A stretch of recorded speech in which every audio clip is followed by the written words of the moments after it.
Então convido vocês a fazer aqui esse passeio, embora o nosso livro comece com a Revolução de 1848, que nós mencionamos alguma coisa lá na Revolução Praeira, do Segundo Reinado. Eu gostaria de discutir com vocês aqui um pouquinho as revoluções anteriores, não é? A partir, enfim, do final lá da Revolução Francesa e todas as mudanças causadas a partir do período napoleônico, tá certo? Então vamos discutir aqui algumas coisas, algumas questões, para chegar onde nós realmente queremos, né? Então, a culminância do nosso capítulo será justamente as revoltas que vão ocorrer ali em 1848, a chamada Primavera dos Povos. Mas até lá, a Europa ali, podemos ter um marco, né? A partir do Congresso de Viena, quando os grandes países da Europa que derrotaram o Napoleão tentaram conter essa onda liberal, né, que havia se iniciado com a Revolução Francesa, e tentaram impor na Europa novamente o absolutismo como forma de governo, o antigo regime e todos os malefícios que isso acarretaria. Quer dizer, a população europeia, de modo geral, que havia experimentado os efeitos, né, da Revolução Francesa, no que se refere à Declaração dos Direitos do Homem e do Cidadão, na expansão da cidadania, no combate à sociedade estamental de privilégios, essas questões todas, o advento de constituições, de maior liberdade comercial, enfim, fez com que houvesse, evidentemente, uma reação a essa tentativa de imposição do antigo regime feita pelo Congresso de Viena. Além disso, uma coisa que permeou muito a Europa durante muito tempo, né, que foram crises econômicas, desigualdades sociais, que à medida que se acirram, provocam ondas revolucionárias e provocam, obviamente, mudanças. Dependendo do ponto de vista que você esteja, as mudanças serão boas ou não serão boas, evidentemente, né?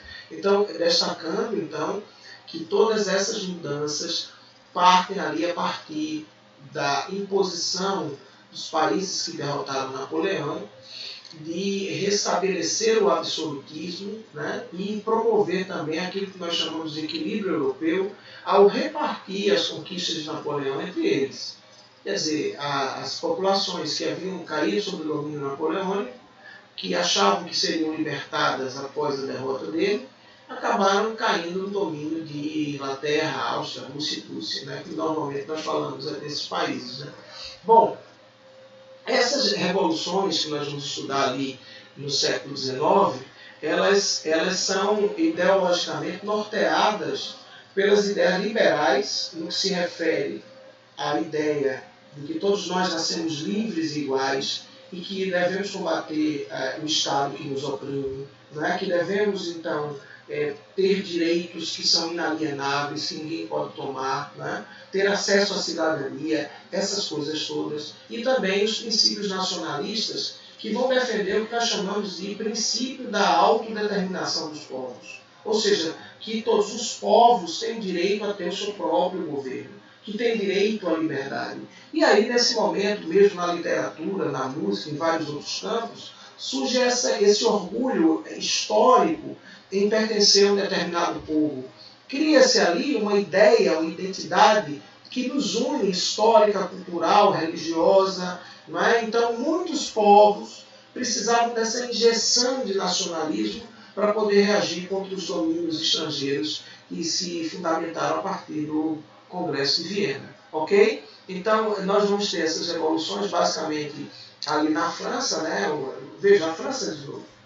Né? A França, e elas vão se expandir pela Europa inteira, na Polônia, na Bélgica, na Itália, na Grécia, e etc, etc, etc. Então, essa onda revolucionária que tem ali como foco, né, o Estado francês, que não vai mais ficar quieto, desde a eclosão da queda da Bastilha, desde os primórdios da Revolução Francesa. Perfeito? Então, lembro que o Congresso de Viena foi em 1815, que estabeleceu o princípio da legitimidade, e então os monarcas absolutistas deveriam governar a Europa, né, novamente.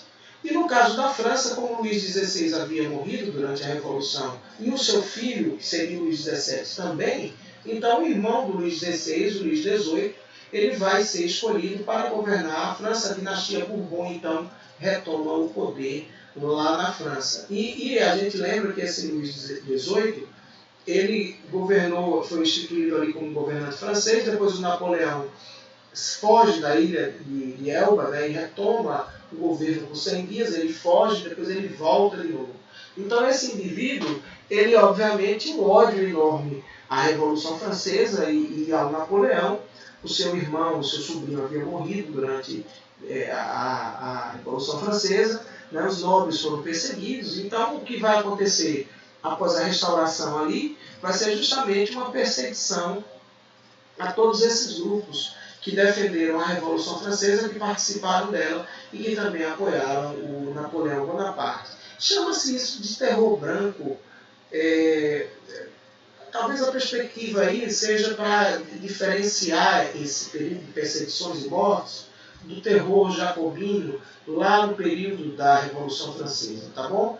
Então você tem ali um monarca que embora, né, se restabeleça o absolutismo, você não poderá retirar certas concessões que foram feitas ao povo desde a Revolução Francesa, passando, por exemplo, pelo período napoleônico. Né? Então eu coloco ali um absolutismo disfarçado como algo parecido aqui no Brasil com o Pedro I. Não é? Então a aparência, digamos assim, de que a ordem constitucional será mantida, mas na verdade esse rei aí tenta restabelecer o absolutismo. Então você vai ter, por exemplo, dentro do poder legislativo aqui, a chamada Câmara dos Pares e Câmara dos Deputados, você vai ter ali, na verdade, a indicação do rei, né, a nomeação do rei, daqueles que fossem, né, e que ocupassem as funções mais importantes dentro do chamado parlamento francês. Note que o princípio liberal indicava que o voto era censitário, isso é uma tendência, né, no século XIX, não é democracia, né, então os ricos então, serão privilegiados, e aí veja, dos 33 milhões, né, de habitantes da França, uma população realmente muito grande, apenas 94 mil votavam a partir do momento que se instaurou o voto censitário. Você lembra que na Revolução Francesa, ora voto censitário, ora sufrágio universal. Então, evidentemente que o sistema aí gerava essa desigualdade.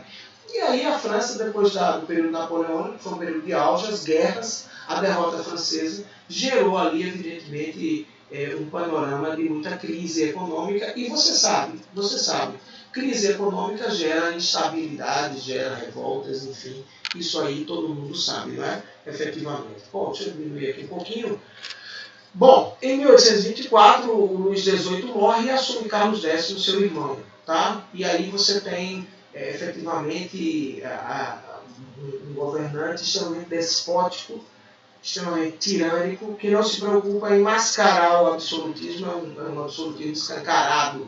E aí você junta essa opressão política de um governo absolutista com uma crise econômica que é recorrente na França, problemas climáticos, um país que vive, que depende muito da colheita de trigo, enfim, das uvas, e aí pobre com fome é um perigo, não é? Más colheitas, com mais ali as imposições, as multas impostas à França, porque perdeu a guerra para esses países. Enfim, todos esses problemas geraram um movimento opositório muito forte a esse monarca, o Carlos X.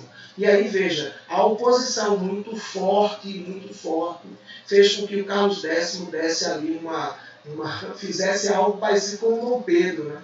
Fechasse a Assembleia Constituinte, lembra disso, da Constituição da Mandioca? Então, Carlos X fecha a Câmara dos Deputados, né, um parlamento francês, só que lá a população liderada pela burguesia se levanta, né, nas chamadas Jornadas Gloriosas, ou seja, um movimento de contestação ao autoritarismo do rei, e isso acaba redundando na deposição de Carlos X.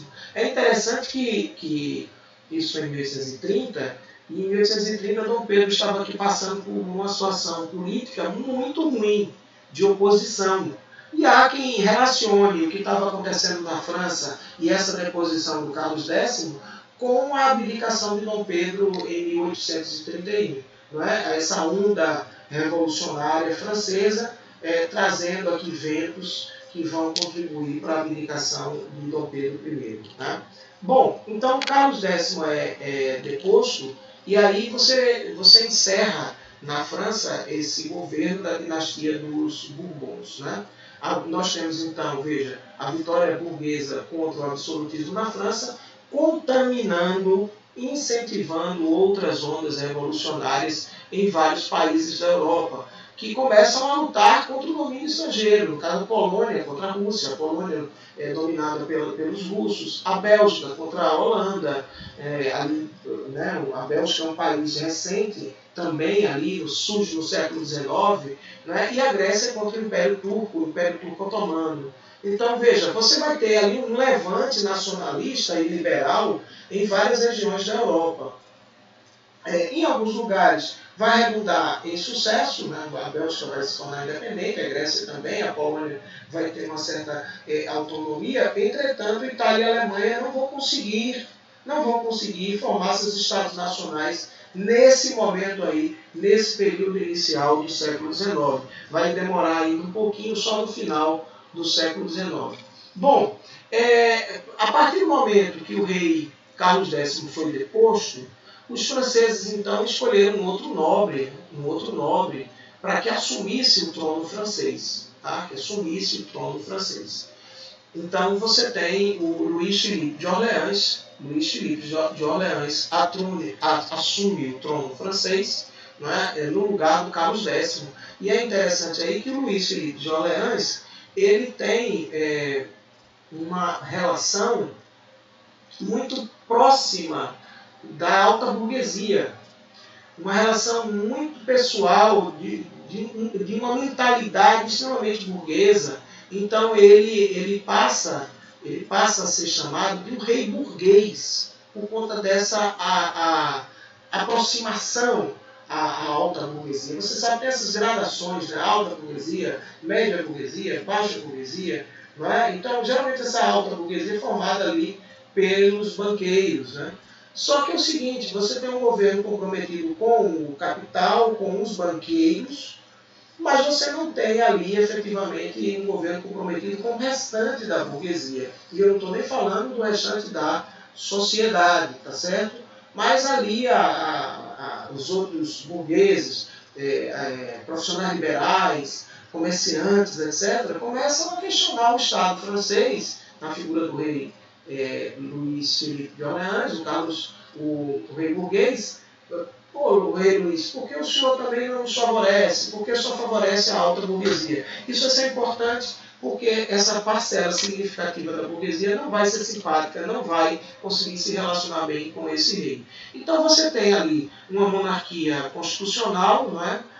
Mantém o voto censitário, então frustra ali a participação do povo no movimento, mas traz ali alguns princípios liberais, fim da censura, fim do catolicismo oficial, né, então Estado laico. E aí você passa a ter um ambiente mais livre, né, um ambiente que permite a liberdade de expressão, que permite os princípios liberais, você começa a ter um movimento organizado de oposição ao rei, onde figuras da pequena burguesia, da média burguesia e até mesmo a classe operária, que começa ali a despontar, né? Mais na frente a gente vai falar dessa classe operária, das lutas operárias, da influência socialista, você começa a ter as chamadas políticas dos banquetes, onde você tem ali, não eram banquetes, mas assim, grupos que se reuniam em bares, em tabernas, e começavam ali nessas tabernas a tomar uma, e discutir política, e fazer críticas ao rei, vez por outra saíam às ruas, alcoolizados, evidentemente, começaram a fazer protestos, e esses políticos dos banquetes acabavam se tornando preocupante para o governo à medida que se estendia e que ganhava força. Então, em 1848, aí guarda essa data, tá? Em 1848, você tem ali um ministro Guizot, ministro francês, proibindo, e aí isso vai contra, né, esses princípios liberais de liberdade de expressão, de reunião, né, de crítica, etc., ele vai proibir essa política dos banquetes, esses encontros ali tílicos e tal, que discutiam questões políticas e que protestavam contra as medidas do rei. Então, crise econômica para a população mais pobre, porque só favorece o grande capital, a pequena e média burguesia também insatisfeita. E aí essa medida do Guizot acaba criando um clima de instabilidade, de insegurança dentro da França. Você tem, por exemplo, a formação de barricadas, ou seja, grandes cercos onde a população vai resistir, né, a esse autoritarismo do Estado francês. É mandado, então, a Guarda Nacional para conter essas revoltas, né, a força militar francesa, criada lá na Revolução Francesa, e que influencia aqui no Brasil, no período regencial, a criação de uma Guarda Nacional. A Guarda Nacional Francesa não era como a nossa, né, elitizada, pelo contrário, tinha também a participação de pessoas do povo, enfim, que acaba aderindo, que acaba comungando com os ideais revolucionários, com as críticas feitas ao governo. Então, finalmente ali, os soldados, né, passam a apoiar o movimento revolucionário, isso leva à queda do Guizot, tá? E aí o rei Luís Filipe corajosamente foge, tá, a uma revolução em 1848, que vai depô-lo do trono francês. Ele foge e aí o governo francês vai proclamar a Segunda República Francesa, abolir a monarquia. Bom, a monarquia havia sido abolida lá com a morte do Luís XVI, durante a Revolução Francesa, no período chamado de período da Convenção, né? Depois foi restaurada com Napoleão Bonaparte e agora é proclamada de novo a República Francesa, a Segunda República Francesa. Bom, essa Segunda República Francesa começa vigorosa, com um governo formado de republicanos liberais e também com um pequeno grupo socialista popular, que, veja o socialismo, vamos falar depois disso, que começa ali, a estreia política, começa ali a se manifestar, começa a exigir mudanças de caráter social, né? Entre elas ali, ó, veja, você tem mudanças significativas como o fim da pena de morte, o sufrágio universal, ou seja, o voto livre no lugar do voto censitário. Isso só foi possível porque você tem a presença aí dessa minoria socialista, né? São criadas as oficinas nacionais com o objetivo de estimular o desenvolvimento do trabalho, do pleno emprego. Isso é importante para ajudar os mais pobres, né? E aí, veja, para manter essa política social, era necessário aumentar os impostos da burguesia, que poderia pagar mais, né? E isso, então, desagradou a classe burguesa, que começou a conspirar ali para poder realmente retomar o poder e colocar a classe popular, o povo, no seu devido lugar, né? Então, em 1848, nós vamos ter eleições, né? Porque foi proclamada a República, era preciso escolher um presidente para a França, e ali, curiosamente, nas eleições e nessa briga ali entre republicanos, liberais e essa minoria socialista, quem acaba vencendo as eleições é um grupo mais moderado, ou seja, moderado que não corre ali para o radicalismo, tá certo? Os socialistas, então, após a vitória desses mais moderados, são afastados do poder e aí o negócio começa a complicar, tá? Por quê? Porque socialistas serão perseguidos, os partidos socialistas serão fechados, as oficinas nacionais serão fechadas. E quem é que vence as eleições, professor? Quem é que vence as eleições ali para presidente da França? Bom, concorreu ali o nosso querido, ali embaixo, esse bigode enorme aí embaixo, esse é o Luís Bonaparte. Luís Bonaparte era sobrinho de Napoleão Bonaparte. Então, esse indivíduo na campanha para presidente, né, recorre à memória recente do povo francês, dos tempos áureos, né, do governo francês, do governo do Napoleão, a prosperidade, o orgulho, as conquistas, enfim. E aí, em cima do nome famoso, o Napoleão, o Luís Napoleão, ele acaba se elegendo presidente francês. Aí veja que interessante, o sobrinho de Napoleão Bonaparte, Luís Bonaparte, acaba sendo eleito presidente da França. Né? Isso em 1848, tá? E o seu mandato terminaria em 1852. Mas como um bom Bonaparte, né? O nosso querido Luís Bonaparte, ele vai começar a botar as manguinhas de fora. Então, ali das portas das eleições, ele não quer sair, ele então dá um golpe. Ele dá um golpe e fecha o parlamento.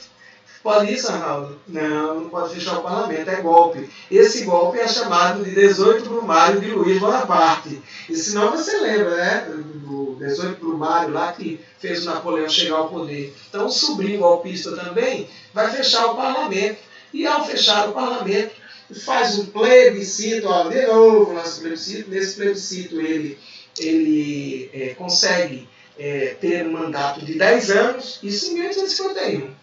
Mas aí no ano seguinte ele faz um outro plebiscito consultando a população se a população não queria que ele se tornasse imperador. Veja que coisa interessante. E aí o nosso querido Luiz Bonaparte, em 1852, a partir de um plebiscito, ele restaura a monarquia e passa a ser Napoleão III, imperador da França. Olha que coisa maravilhosa, né? Veja, tudo se repete, não é verdade assim?